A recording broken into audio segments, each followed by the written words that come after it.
Muy bien, 8:06 en la mañana. ¿Qué pasó anoche en la asamblea? Póngame el gráfico de la votación. Para quienes nos siguen en Facebook y en YouTube, el gráfico lo relato para mi audiencia de radio. El gráfico de la votación. Esta fue la fotografía final de la votación ayer en el juicio político en contra del expresidente de la Judicatura, Wilman Terán, y del ex vocal Maribel Barreno. 135 legisladores presentes, 2 ausencias. 88 a favor de la censura, moción que fue planteada por el asambleísta interpelante Jorge Peñafiel, 47 abstenciones, 0 votos negativos, 0 votos en blanco. Las 47 abstenciones, todo lo que está en azul es la bancada de Revolución Ciudadana, con excepción, hay un casillero ahí de color gris, es la curul del asambleísta Alexandra Arce, que no estuvo presente, y todo lo que es verde es la votación de los otros 88 legisladores que votaron por la moción de censura. Se requerían 92 votos. Gracias, Roberto Carlos. Y le quiero pedir una reacción al ingeniero Henry Cronfle Cosaya, que está con nosotros, presidente de la Asamblea Nacional, que nos visita. Presidente, bienvenido. ¿Cómo le va? Muy bien, muchísimas gracias por la invitación. Un gusto estar con ustedes aquí. Un saludo a todos los que nos están viendo y escuchando. ¿Cómo lee esa fotografía que acabamos de mostrar, reflejo de la votación del día ayer, claramente dividido entre lo verde, que fue la votación por la censura, y lo azul, que fue la votación de abstención? Previsible. Sabíamos todos que cuando se retoma el juicio político por parte del Pleno de la Asamblea Nacional la semana pasada, el martes de la semana pasada, hubieron 89 votos para retomar el juicio político. Entonces se sabía que ese era el tope, el límite para la censura. Se necesitan, en este caso, 92 votos. Previsible que la Revolución Ciudadana se abstenga. Digamos, se pensaba que se abstenía o votaba en contra, que para el efecto es lo mismo, no se alcanzan los 92 votos. Entonces, nada que nos sorprenda, una asamblea unida con una mayoría bastante fuerte, como lo estamos viendo ahí, 88 votos, luchando contra la corrupción, pero la Revolución Ciudadana se abstuvo. Un juicio político que finalmente contó con la presencia en el Pleno de la Asamblea de Wilman Terán, presidente, cuando hasta ayer en la mañana no se sabía qué iba a pasar, se necesitaba una decisión del Consejo de Administración Legislativa para determinar si podía ser o no telemática, pero finalmente lo escuchamos ayer en el Pleno.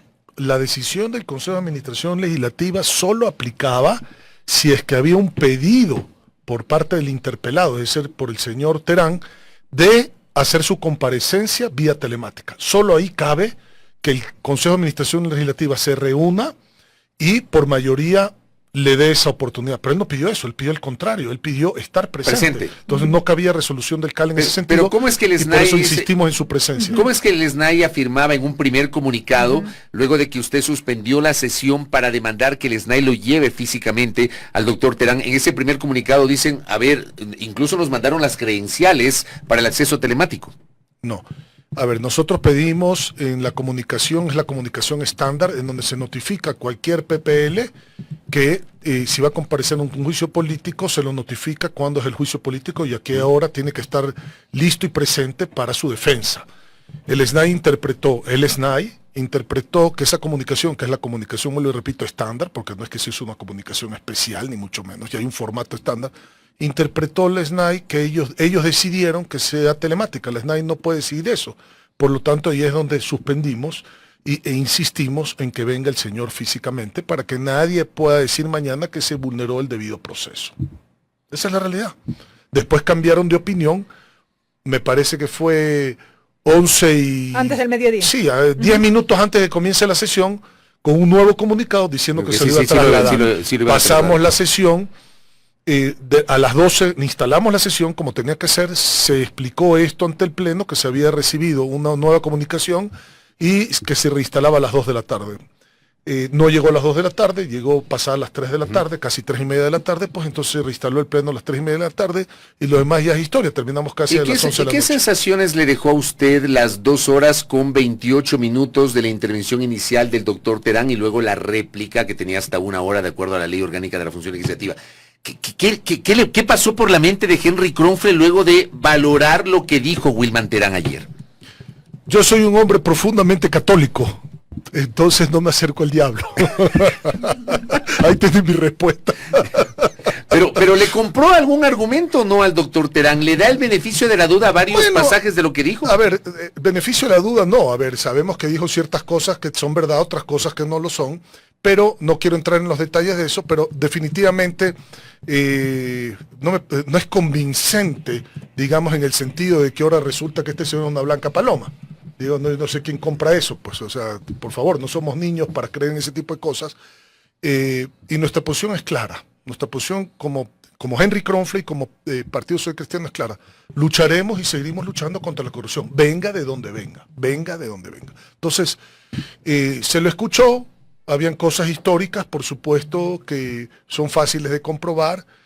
Hay otras que son complicadas y conjeturas, pero en general él hizo su defensa, era su derecho, y se tomó la decisión que se tomó en la Asamblea Nacional, sabiendo de antemano que si no habían por lo menos 3, 4 votos, faltó un voto de la Revolución Ciudadana, pero también faltó un voto de apoyo, porque no se conectaron, de algún asambleísta del gobierno de ADN, pero igual hubieran sido 89 votos, no alcanzaba a los 92 que se necesitan para censurar políticamente a un miembro del Consejo de la Judicatura.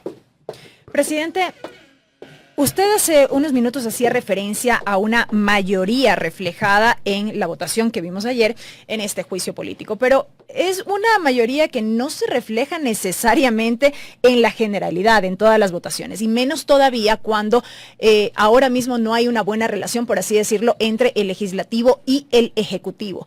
Yo cuando pienso en esto, en lo personal, a mí me preocupa, porque pienso en cómo va a terminar este periodo legislativo si sigue así de tensionante esta relación entre ambos poderes del Estado. Yo creo que se tiene que preocupar más de cómo va a terminar el Poder Ejecutivo, más que el Poder Legislativo. Le voy a explicar por qué. Porque por más que haya tensiones entre el Ejecutivo y el Legislativo, vamos a los hechos, porque las palabras se las lleva el viento. Ni usted vive de las palabras, usted vive de su trabajo, ni yo vivo de las palabras, y ni la Asamblea vive de sus palabras, vive de lo que ejecuta y de lo que ve la gente que se le resuelve en el marco del Poder Legislativo. Vamos a los hechos.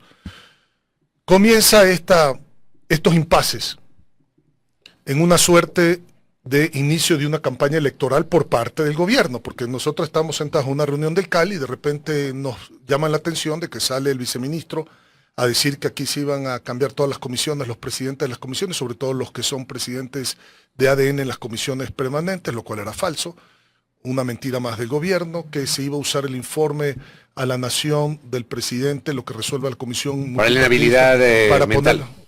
Pero para hacer de un juicio político, otra mentira más del gobierno, y luego que se estaba planeando declararlo con inhabilidad mental, declara la propia jefa de bancada del gobierno cuando estábamos aprobando, imagínese usted, la ley de la seguridad social por unanimidad, se aprobó ese día. O sea, es ridículo. Entonces, ¿cómo va a haber unanimidad si es que se está planeando algo en contra del gobierno? O sea, ridiculeces, mentiras, pero bueno. ¿Qué es lo que ha hecho la Asamblea? Seguir aprobando leyes después de eso. Vino las leyes de la consulta popular, 5 proyectos de ley, se unificó en la comisión multipartidista, no solo que se aprobó como las envió el presidente, fuimos inclusive en algunas cosas más duros como Asamblea. Dijeron que no se había aprobado, dijeron que se habían pasado el término de los 60 días, que era una mentira, dijeron que habíamos bajado y reducido la fuerza de las sentencias, que la habíamos aligerado, que habíamos... puesto más beneficios penitenciarios, totalmente falso, y que se había aprobado el informe así, declarado por el propio gobierno, cuando era totalmente falso. Otra mentira más, y por eso es que yo hablo que el único requerimiento, porque no pueden condicionarse los diferentes poderes del Estado, porque en una democracia los poderes son independientes y son pesos y contrapesos para garantizar una democracia, no puede haber condiciones. Lo que tiene que haber es un solo requerimiento. Primero, la transparencia como requerimiento, y segundo, la verdad, porque eso es lo que merece. ¿Usted no cree, no siente, presidente Kronfle, que hay una cruzada generada desde el gobierno para desprestigiar a la función legislativa? Ya sistemático, por eso es que, complementando lo que le iba a decir, pensamos que era un error del vocero, y por eso hicimos un llamado al cambio. ¿A que cambie de vocero? De vocero. Después nos dimos cuenta que era una campaña política en donde se quiere presentar al país un redentor joven, que es el único, según lo que dice el gobierno, que lucha y da la vida por luchar contra la corrupción, y que había un poder del Estado que estaba obstaculizando eso, y entonces había que acabar con ese poder del Estado que estaba obstaculizando eso para seguir en esa lucha. Y se desnaturalizó además los juicios políticos, porque a diestra y siniestra, a raíz de ese conflicto, comenzaron a poner juicios políticos a exministros de Estado. ¿Para qué? Para que si había un control de fiscalización sobre los ministros actuales, vayan a la fila, vayan a la cola. Queden relegados. Queden relegados. Entonces el juicio político, en vez de ser una herramienta, entonces para sancionar una mala práctica o un posible daño a la ciudadanía por parte de los ministros se volvió un escudo para que hagan lo que se les dé la gana porque no había cómo tocarlos. De ahí que se retiraron las firmas, que están, digamos, es totalmente legal hacer eso, para que los procesos que se tengan que cumplir se cumplan en el marco de las funciones y no sea tarde después para verlos. Pero, solo para terminar la idea, después nos dimos cuenta que el ataque a la Asamblea Nacional no era solamente a la Asamblea Nacional, era a la vicepresidencia de la República. El ataque también era después a la Procuraduría, tratando de pedir informes para ser candidato sin someterse a la licencia. Sin someterse a la licencia, violentando completamente el Código de la Democracia y la Constitución. Después nos dimos cuenta que el ataque era la Corte Constitucional. Abriéndose múltiples frentes. Entonces nos dimos cuenta que la estrategia de campaña era esa. Voy a pelear contra el mundo porque supuestamente soy la nueva política. Lo que pasa es que las prácticas de esta nueva política son las peores prácticas de la vieja política que conocemos. Porque la mentira, la falta de transparencia, el totalitarismo, ¿no? Ese ser impulsivo mientras está en el poder, el ser impulsivo mientras está en el poder, es justamente las prácticas de la política que no queremos, y la mentira, que no queremos. El 5 de abril marca el punto de inflexión en la relación de la Asamblea con el gobierno, y pongo esta fecha porque esa fue la fecha del asalto a la Embajada de México en Quito. ¿Ese día se rompe todo? No. ¿O ya se venía rompiendo, o se rompe después? Es que eso no está ligado, se rompe después, eso no está ligado, pero esto se rompe, y, a ver, perdón, quiero ser claro, la Asamblea no tiene enemigos, la Asamblea no tiene enemigo el gobierno, la Asamblea solo tiene amigos y aliados, el primer aliado el pueblo, por supuesto, y lo segundo, por eso hemos extendido la mano para conversar en un diálogo transparente con todos los poderes del Estado, inclusive con el Ejecutivo, con un requerimiento, la verdad. ¿Qué es lo que pasa en la Asamblea Nacional? La Asamblea ha seguido aprobando las leyes. La Asamblea no ha parado. 25 leyes se han aprobado, la mayoría en temas de seguridad y lucha contra la corrupción, objetivos de desarrollo sostenible de la Agenda 2030, equidad salarial de género, salud mental. O sea, la Asamblea en educación, en salud, la Asamblea siguió trabajando, empleo, etcétera. ¿Qué ha pasado en el Ejecutivo? ¿A quién se ha tomado esto generando un perjuicio al pueblo? El Ejecutivo, porque ha vetado 3 leyes totalmente en un mes y medio. Entonces, la Asamblea sigue aprobando leyes. La Asamblea no va a parar de hacer lo que tiene que hacer. No se puede afectar a la gente por una disputa entre poderes del Estado. Primero, ¿quién le importa y le interesa? Lo que la gente quiere es que le resuelva su problema. Nosotros eso lo entendemos muy bien y por eso seguimos trabajando muy bien. Seguimos aprobando leyes por unanimidad. Pero ¿qué pasa cuando esas leyes son vetadas, presidente? Por eso yo cuando le planteaba la pregunta expresaba mi preocupación desde lo particular, porque al final del día esas leyes benefician a la gente. Y si esas leyes son vetadas, entonces ¿qué tenemos? Entonces usted me está dando la razón. La afectación la está generando el gobierno, por eso hay que preocuparse por el gobierno. La afectación no la está haciendo el legislativo, porque el legislativo sigue. Pero es probable, siento yo, que el Ejecutivo opta por el veto total, porque, y creo que ese es en realidad el punto de ruptura. Yo mencionaba el 5 de abril, pero también hay este punto de ruptura, que fue la aprobación de la enmienda constitucional respecto de los votos que se necesitan para ratificar un texto originalmente aprobado por la legislatura, que sí, y esto le explicaba yo a la audiencia, no fue una idea de esta Asamblea, esta fue una iniciativa que presentó en 2020 el entonces legislador Héctor Muñoz, exacto, pero claro, coincide con este momento y parece que el gobierno se resintió. Entonces no quieren correrse el riesgo del veto parcial y lo que hacen es vetar totalmente por esta consideración. Ya, pero a ver, vamos despacio. Usted tiene razón, pero déjeme explicar, porque lo importante es que la gente entienda. Ustedes a lo mejor van a saber lo que yo le voy a contestar, pero la gente no, y por eso es importante explicar esto con claridad. A ver, ¿han habido vetos parciales después de que se aprobó la enmienda? Sí. La Asamblea se ha allanado en textos que el presidente ha propuesto modificar después de la enmienda constitucional. La respuesta es sí. Entonces, vamos a la historia. No se le ha prohibido al presidente su veto ni parcial ni total, y cuando lo hace parcial, la Asamblea inclusive se ha allanado, se ha mejorado el texto. Hemos trabajado coherente con nuestra posición de que estos no son temas que tienen que estar en la arena política, sino que son temas que tienen que estar en la arena de resolver los problemas de los ciudadanos. Esa es la historia, ya existe. No podemos decir que a raíz de esto entonces la Asamblea solo se va a ratificar en sus textos, porque no hemos llenado a los textos de vetos parciales del presidente. Eso como número 1. Como número 2, esto venía desde antes, se aprobó justo un día antes que se cumplan el plazo establecido para hacer la enmienda.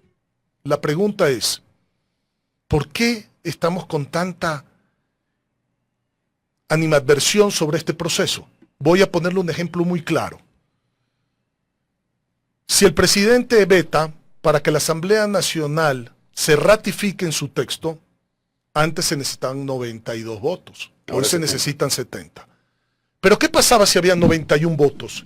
Y la estrategia del gobierno, ese cuento era crecer y crecer y crecer la bancada del gobierno, sin importar a quién se jalaba hacia su lado, destrozando las otras bancadas, llevándose gente con prebendas, etcétera, etcétera, etcétera.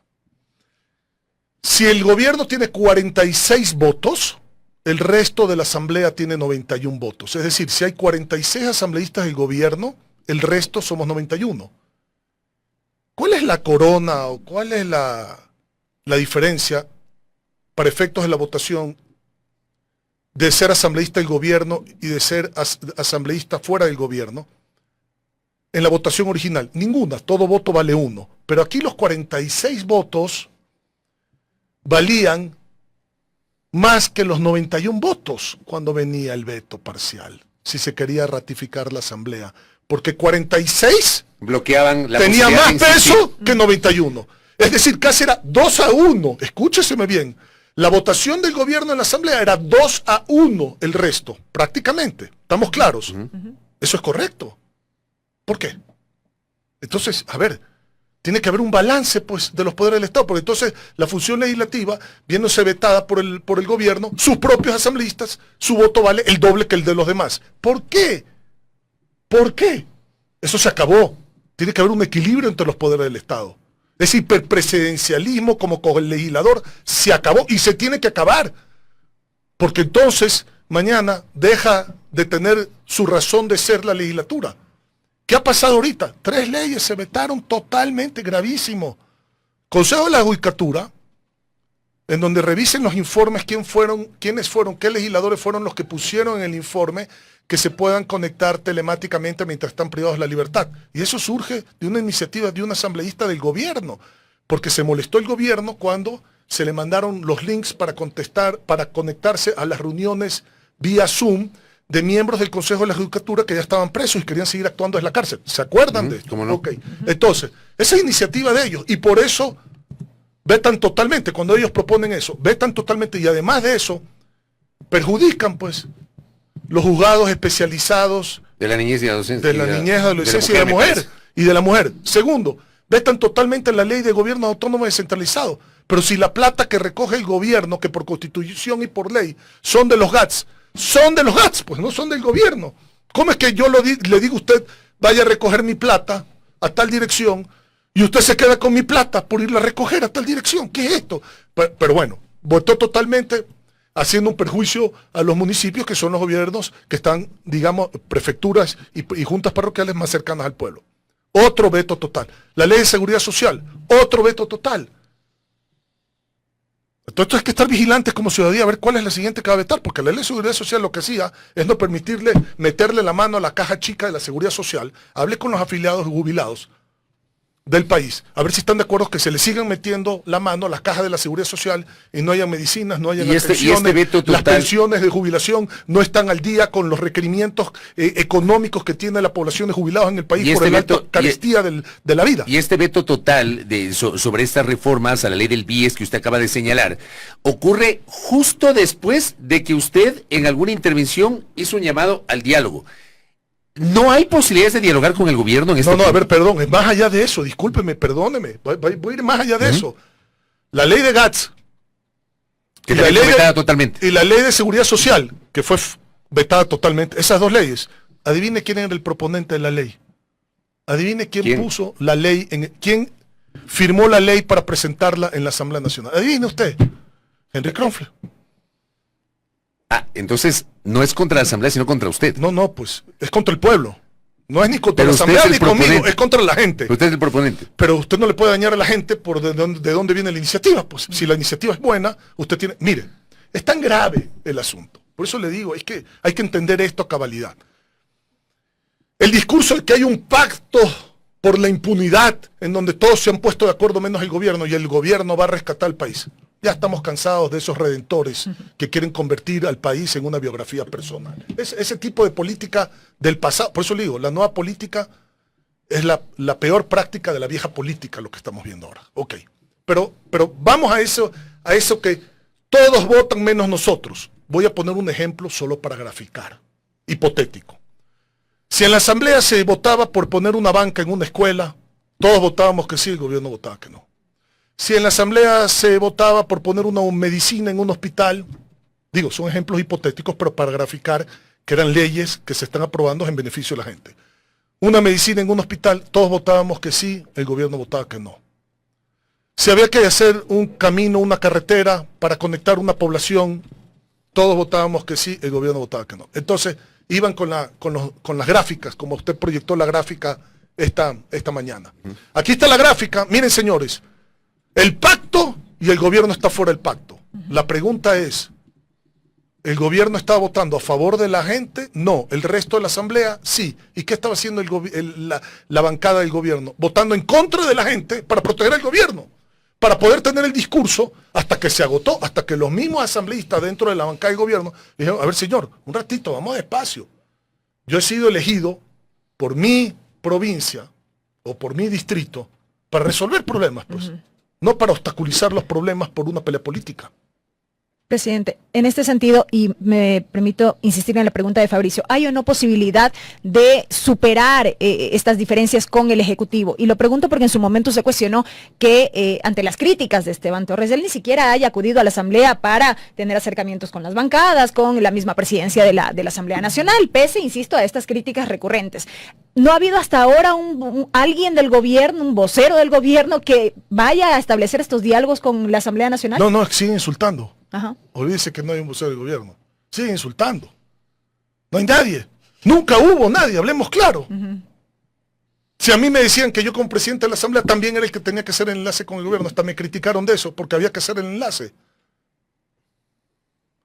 Porque las cosas tienen que funcionar, la gobernabilidad tiene que funcionar, es lo que todos queremos, gobernabilidad.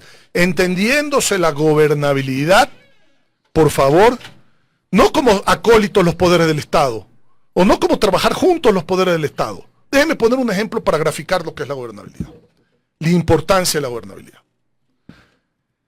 Si el Poder Ejecutivo enviaría una ley para subir el IVA 200%, el IVA va al 200%, y el Poder Legislativo acolita eso y pasa una ley en ese sentido, yo le pregunto, ¿eso es gobernabilidad? No, porque saldría el pueblo a las calles, iría a reclamar a la Asamblea, que es su legítimo representante, cómo se atreven a hacer este daño. O sea, es una mala política pública. Entonces, gobernabilidad no es que los poderes del Estado trabajen acólitos o juntos. La gobernabilidad es que los poderes del Estado trabajen en conjunto. En coordinación. Y en coordinación para buenas políticas públicas. Entonces, yo por eso insisto en que la Asamblea tiene que seguir trabajando por la gobernabilidad. Y ha seguido trabajando por la gobernabilidad. Por eso es que no se ha visto el pueblo afectado, porque se siguen aprobando leyes. Y vuelvo y le repito, y la gran mayoría con masivas votaciones de mayoría, no con las justas, sino holgadas. Y se siguen aprobando leyes. Ahora, si se va a bloquear la gobernabilidad con vetos totales, 3 vetos totales, yo no sé cuándo, hay que hacer un estudio de eso, no lo he hecho sinceramente. ¿Cuándo se ha visto que 3 leyes se veten totalmente? No tengo en mi cabeza. Entonces, o esto es una falta de madurez política o no se entiende cómo se tiene que manejar el pero poder. Es inevitable preguntarle esto, porque hasta el año pasado usted y el hoy viceministro de Gobernabilidad eran hasta coidiarios, eran compañeros de bancada, y yo me supuse que habiendo designado al doctor Torres como viceministro iba a haber alguna suerte de conciliación con usted como presidente de la Asamblea. ¿Qué pasó? No hay chance ahí de... Pero es que nunca actuó como viceministro, primero porque nunca estuvo en la Asamblea. O sea, él habla de los rumores de la Asamblea, porque tiene que él hablar de rumores, porque nunca está ahí, no, olvídese. Eso no existe.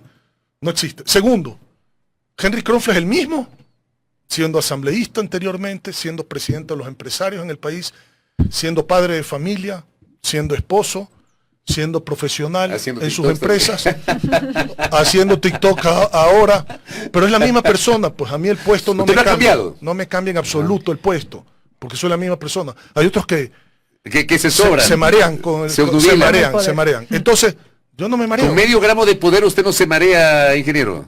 Al contrario, me preocupa aún más por la responsabilidad que tengo, y lo asumo con mayor humildad. Hay la otros que se responsabilidad marean. que tengo, porque el pueblo me ha dado su confianza a través de la representación en el poder de ellos, y entender que no estamos para mandar, estamos para servir. Señores, los servir. ¿Cuál es la razón de ser del Estado? La razón de ser del Estado, señores, es servir, facilitar, controlar y dar seguridad y vida, que son los primeros derechos que tiene una población, comida, alimentación, salud y educación.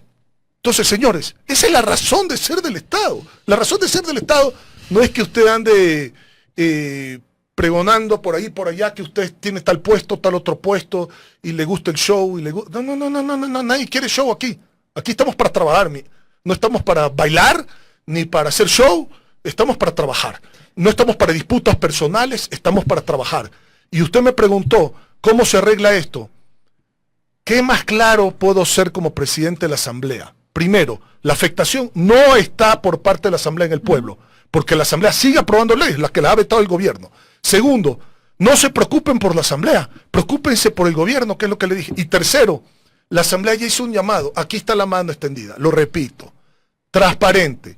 Hago un llamado al diálogo público, no privado, no, porque después comenzamos que tú me dijiste, que yo te dije, no, yo no soy niño, señores. El diálogo es público, transparente, con testigos, pero con un solo requerimiento, la verdad, porque el diálogo no puede estar enmascarado de mentiras, porque yo no he insultado a nadie.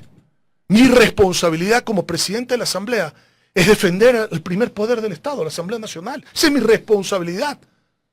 Tengo el mandato de la mayoría de la Asamblea para defender la institución a muerte, y voy a defender la institución. Entonces, ¿qué es lo que yo hago? Defender la institución.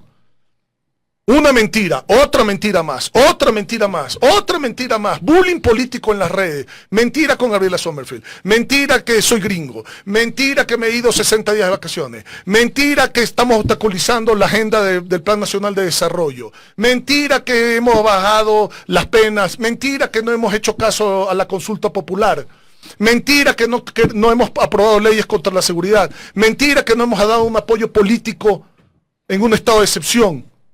Mentira que no hemos ratificado los tratados de comercio que tanto requieren el país. Mentira que no hemos aprobado las 10 leyes que ha mandado el presidente de la República. 5 inicialmente económicas y 5 después de la consulta popular. Correcto. Entonces yo tengo que salir y decir, señores, dejen de mentir.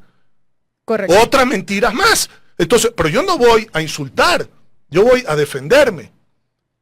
Pero ya llega un momento en que me están pidiendo en la Asamblea Nacional, presidente, ¿cuándo vamos a pasar nosotros de defendernos a atacar? No, señores, el poder no es para atacar a nadie, el poder no es para perseguir a nadie, el poder no es para rencillas personales con nadie. Hay que tener la madurez política, la madurez y la inteligencia emocional y la humildad para saber que sin ustedes, los que nos están oyendo, sin ustedes, los que están en la cabina, no se puede tener poder. Ustedes nos dieron el poder. Y ese poder tiene que ser utilizado ¿en favor de quién? En favor de ustedes, pues no en favor de uno. Presidente, en otro tema y para concluir al menos de mi parte, hablando de poder, ¿sigue sin tomar una decisión respecto de si será o no candidato presidencial en estos próximos comicios? Sigo sin tomar una decisión. La decisión es suya. A ver, no. La decisión de proponerme como un precandidato. ¿Es del partido? Para proponerme como un precandidato, sí, claro que es mía. La decisión de ser el candidato del partido es del partido. Pero la primera decisión, que es me quisiera postular para ser uno de los candidatos del partido para que en unas primarias se resuelva, porque tiene que haber unas primarias, tiene que haber un proceso democrático y transparente, tiene que darse la oportunidad a todo el mundo que quiera ser un candidato a un partido, y se tiene que resolver por una votación democrática en el marco de una convención nacional del partido, que será a mediados de agosto. Esa decisión es del partido. Ahora, para uno irse a proponer como un precandidato, uno tiene que tomar esa decisión, y esa decisión... Yo soy un hombre de familia, tengo una esposa, tengo 3 hijos, para mí la familia es sagrada y es lo más importante. Y he estado hablando con mi familia y no hemos llegado todavía a un consenso porque yo quiero la aprobación de mi familia. Y por el otro lado, con la aprobación de mi familia, tengo que también dejar en orden las cosas que quedan pendientes y tener ciertos compromisos de ciertos actores políticos en la Asamblea Nacional, para que la gente se sienta tranquila en el caso que tome esa decisión y tengan que renunciar a la asamblea antes que se termine mi periodo. Entonces, esto no es así nomás, porque la responsabilidad sobrepasa a la persona. Me sobrepasa la responsabilidad. Correcto. Estoy pasadísimo, pero me han regalado unos minutos adicionales en la radio. En 2 minutos, respuestas muy cortas. La primera, ¿qué va a pasar con la ley de consulta previa? Usted presentó un proyecto de ley, ese proyecto de ley ya fue conocido por la Comisión de Garantías Constitucionales, y pidieron una autorización alcal de unificación con el proyecto de la Defensoría Pública, y estamos a la espera de lo que pase con el proyecto de Pachacuti. ¿Qué va a pasar con eso? Se tiene que tratar y tiene que resolverse. ¿El CAL todavía no resuelve la autorización de la unificación? El CAL todavía no resuelve, pero va a resolver unificar, porque se tiene que unificar. Ya esa ha sido la práctica del CAL, cuando hay de la misma materia en diferentes proyectos de ley, se tiene que unificar para, digamos, hacerlo mucho más expedito el proceso en la comisión. ¿El proyecto de la CONAIE auspiciado por Pachacuti todavía no ha sido calificado? De lo que usted todavía recuerda. No ha sido calificado, de lo que recuerdo. Ya, y lo último, el tema de Glass. ¿Qué quiso decir usted en el tema de Glass? Que se generó una polémica, usted le vi que ahí le desmintió a algún colega, pero en un minutito, ¿qué dijo? Politiquería barata. barata. De la fuente yo. Por eso, politiquería barata para justamente en esta campaña electoral desprestigiar. Nosotros estamos hablando en el marco de los ecuatorianos migrantes y de las familias de los ecuatorianos migrantes. Déjeme contestar con absoluta claridad. CRC, Enlace Radial, La Voz del Migrante en el extranjero, hizo un comunicado que se expresa por sí solo, muy claro. Ellos qué dijeron, y están publicados, les ruego revisar en mis redes, que a ellos no les interesaba, si Glass estaba preso, les interesaba que esté preso, pero no les interesaba si estaba preso dentro de una embajada, sin poderse mover de ahí, o en una cárcel. No les interesaba eso, les interesaba que esté preso, pero el hecho de que esté preso hoy en La Roca y no en la embajada que creó esa disputa diplomática le ha afectado tremendamente a ellos. Declaración de ellos. Yo lo que hice fue recoger en mi intervención la declaración de ellos. ¿Por qué? Hay menores de edad que están en la frontera de México cuyos padres están presos. Yo le pregunto, esos menores de edad, ¿en qué refugios están? Hagamos la consulta a la Cancillería. ¿En dónde están? ¿Quién está atendiendo a esa gente que estaba en la frontera de México para cruzarse a Estados Unidos? Gente presa en las cárceles ecuatorianas en México. ¿Qué pasa con esa gente? El consulado me parece que es de Arizona, en Phoenix, que es el que han delegado para trabajar en conjunto con la Cancillería mexicana para tratar de resolver los problemas. ¿Se alcanza, se abastece? Según los migrantes, no. Hay problemas de repatriación de cadáveres. Hay problemas de poder homologar títulos que no se los pueden homologar si no les piden un poder y mandan a alguien aquí con poder porque la firma electrónica no se la están validando en esa renovación de título. No hay cédulas de identidad para viajar. Todavía hay problemas con los pasaportes. Se utilizan a niños, escúchenme bien, se utilizan a niños. Cuando hay conflicto de divorcio entre los padres en Estados Unidos, viaja uno de los cónyuges al Ecuador con el hijo, después no puede salir del país, porque ese niño también es ecuatoriano y necesita el permiso de salida de uno de los, y lo utilizan como herramientas de divorcio. Ojo con lo que le estoy diciendo, herencias que no pueden recibir. Menaje de casa que no pueden enviar, formularios. Entonces usted habló, su visión era integral entonces, solamente para quedar claro y cerrar. Usted no defendió a Jorge Glass. Claro que no, por supuesto que no, y no voy a defender a un delincuente. Mi visión era repetir, y le dije, lo que pasa es que todo el mundo edita y corta, y después se hace el escándalo. Entonces, ya está, pero perdón, esto es típico de la vieja política cuando se entra en campaña electoral. Por eso es que he hecho yo un llamado que la verdadera nueva política, ni en campaña electoral, por ningún motivo puede hablar con la mentira. La verdad tiene que primar. De mi lado, tenga la certeza que si decido ser candidato y el partido me escoge como candidato, si decido ser precandidato y el partido me escoge como candidato y soy candidato, tenga la certeza que hablaré con la verdad siempre. Porque el estatus de ser o no ser candidato en una contienda electoral no lo puede volver a usted una persona mentirosa y falsa. Ingeniero, gracias por estos minutos, me extendí un poco más y le agradezco a la radio por darme esos minutos adicionales para conversar con Henry Kronfle y le comprometo para que nos vuelva a visitar. Verá que desde el 17 de noviembre es la primera vez que nos visita. Espero que sea la primera y no la última. Muy amable, ¿ah? Claro que voy a estar aquí nuevamente. Muchísimas gracias. gracias. A Henry Kronfle, presidente de la Asamblea Nacional.